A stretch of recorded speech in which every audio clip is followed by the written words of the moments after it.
नमस्कार मंडळी. माझ्या आधीच्या व्हिडिओला भरभरून प्रतिसाद दिल्याबद्दल मनापासून धन्यवाद. आज मी एक वेगळ्याच धाटणीतली कविता घेऊन आलेली आहे. पिचलेला शेतकरी आणि त्यांनी घेतलेला आत्महत्या करण्याचा निर्णय या विषयावरची ही कविता आहे. ती संपूर्णपणे ऐका. आवडल्यास लाईक करा, शेअर करा, सबस्क्राईब करा आणि कमेंट अवश्य करा. आधीच्या व्हिडिओची लिंक खालती डिस्क्रिप्शन बॉक्समध्ये देत आहे. कवितेचं नाव आहे शेतकरी. हौसेनं घेतलेल्या फोनची फोन बिल, कवा तरी असणाऱ्या लाईटचं लाईट बिल, 84 फुटांत घराची घरपट्टी, नसलेल्या पाण्याची पाणीपट्टी, कुठून आणायची पैशाची बुट्टी, कसा तरी घालायचा पैशाचा मेळ, रातच्याला झोपायचं जाऊन खाऊन भेळ, अशातच मोडला म्हातारीचा पाय, त्यातच तिला साखर हाय.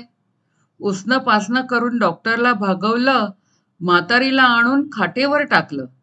म्हातारीला बघायला पाहुणे घरात, मालकीन राबतीय दिसन रात. दुकानदाराची वाढली उधारी, शेतकरी झाला कर्जबाजारी.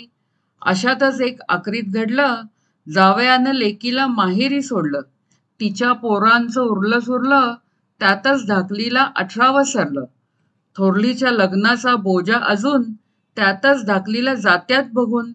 खातं पितं एक घरानं पोरीला बघून गेलं गुमान. चांगली हाय जागा सोडायची नाय, सावकाराचं जाऊन धरलं पाय. सोयाबीन ऊस औंदा चांगला हाय, फेडतो कर्ज ठेवत नाय. देवाला आमची आली दया, भरल्या घरात पोरगी गेली. सोयाबीनवर करपा आला, ऊस सगळा माव्यानं खाल्ला.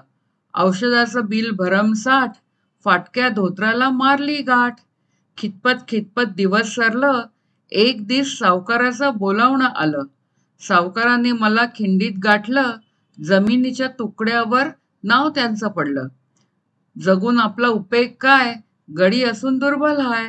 रानातल्या झाडाकडं पाय त्याचं वळलं, शेतकऱ्यांनी जीव दिला साऱ्या गावाला कळलं.